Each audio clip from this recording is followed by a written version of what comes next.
Hey!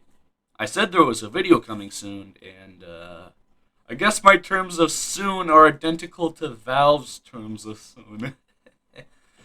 Anyways, there's a widely discussed weapon among the Team Fortress 2 community, and it is, today's weapon.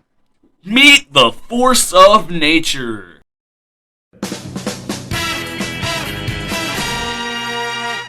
Last episode, I discussed the scattergun and its consistent attributes. You see, while the default scattergun is the most consistent in the most situations, the Force of Nature offers a more goofy playstyle.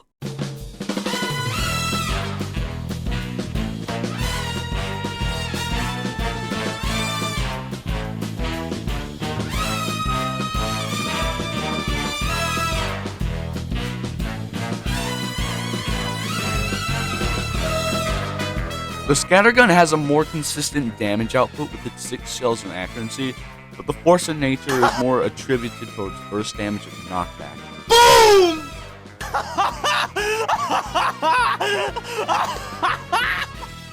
You wouldn't know this without knowing the stats for both weapons, so I'm just gonna show them to you.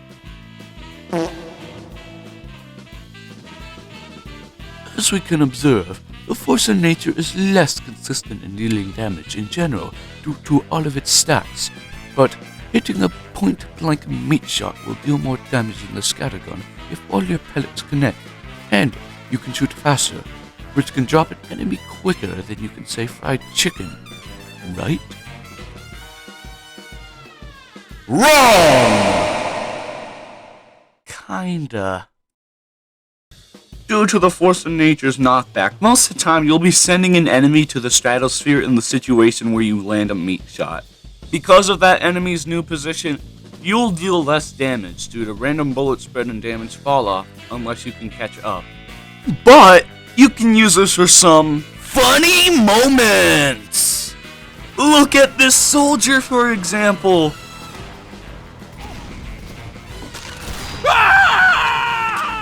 Okay, before we move on to this next segment, I need to waste 14 seconds of your time, because I'm lazy.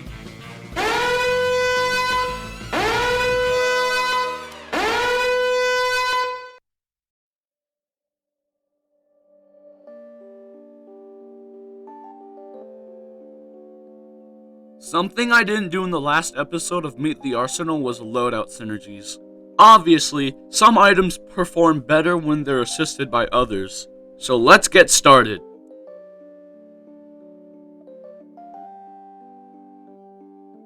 The pistols are really good backup options for any scattergun, but each varies slightly and has their own benefits and downsides.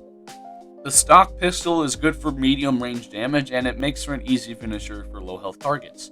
Not to mention that it's a stock item, because stock items are free and anyone can use them at any time. And now we're on the pocket pistol.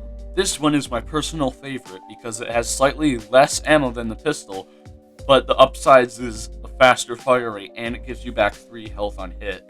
Now what used to be my favorite was the Winger. This pistol grants you extra jump height and damage for far less ammo than the pistol and pocket pistol. I tended to use the Winger a lot less than the other pistols because of how harder it was to kill guys with it. However, this does not mean the Winger is a bad weapon, as the mobility is still a really good benefit because you can get to places Scout normally wouldn't be able to get with his stock items, so very good pick. So use the Winger if you want to.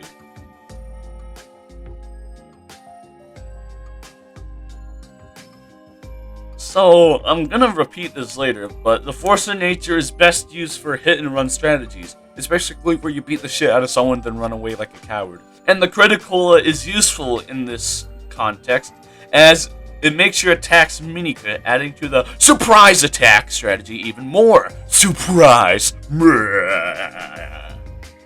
And then there's the Bonk Atomic Punch. It exists. Okay, in all honesty, it's not bad either. It's just best used to run past a sentry and not the entire enemy team! The flying guillotine offers the same benefits as the pistols, just that it's a projectile with way more punch than the pistols, so I rated a good option for backup damage out of 10. Mad Milk makes hitting meat shots even more beneficial at the cost of no secondary damage. Not to mention that throwing the suspicious liquid at your teammates will extinguish them if they're on fire. However, I'd rather use the pocket pistol because it offers the best of both worlds.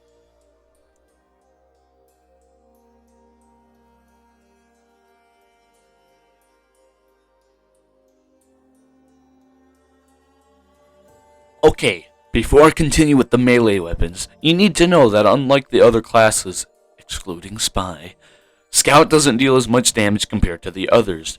As a compensation, Valve has programmed Scout to have an increased fire rate for his melee slot. However, this still doesn't make Scout a good pick for your local 2 Fort Sewers boxing ring, so don't go trying that out unless you're like Goofy. While the stock bat is the most consistent in most situations, it's outclassed by many other Scout unlocks for the melee slot, so I don't really recommend using it unless you are memeing.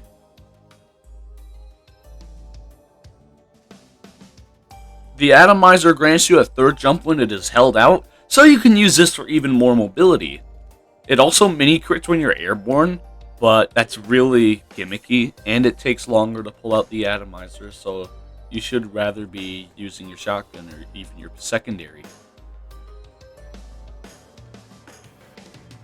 The Boston Basher isn't my cup of tea, and Scout isn't made for melee combat. Not to mention the Rap Assassin already inflicts bleeding with a smaller penalty if you miss.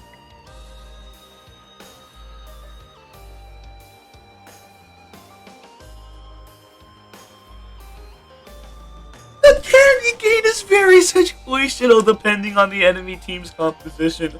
For manifesting a small health pack on kill does not justify taking an extra 25 explosion damage, meaning you'll be one-shot by soldiers and demo men more often.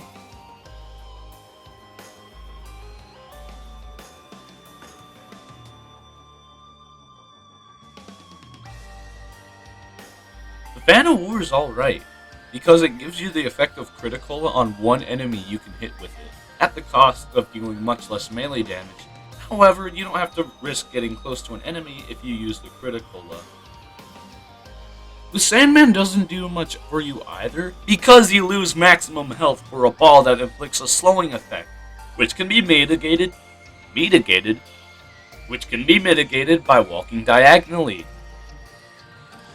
The Sun on a Stick sucks for damage, but it's actually pretty good when you're dealing with Pyros for the fire resistance bonus you get.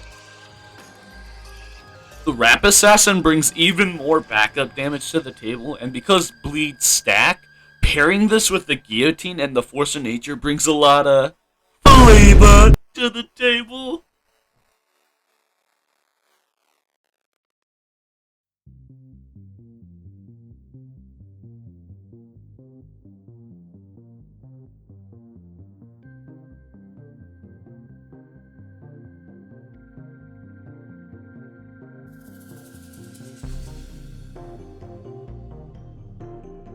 For this last segment of the video, I shall tell you what you should be doing to use the Force of Nature most effectively.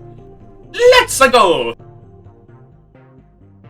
The Force of Nature can't compete with the Scattergun's consistent damage, so you can help alleviate this downside by leaving line of sight while reloading, minimizing the potential damage the enemy could inflict on you. Just try not to run into projectiles. Because of the knockback the Force of Nature inflicts on both you and your target, it's best to go for environmental kills or to use your environment to the advantage by knocking the bad guys into walls. Yeah.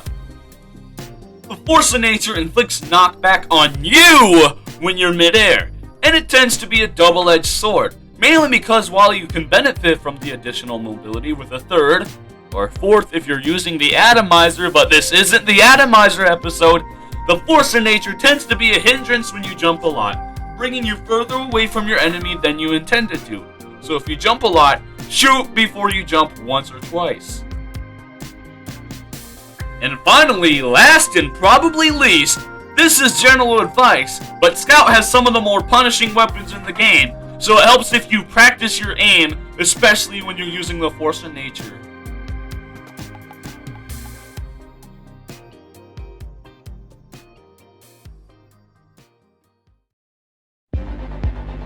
Hi! You've made it to the end of the video. Wow. I didn't expect anyone to sit through that garbage. Well, if you like this garbage, take the time to like and subscribe. This is King Croak, and have a happy day!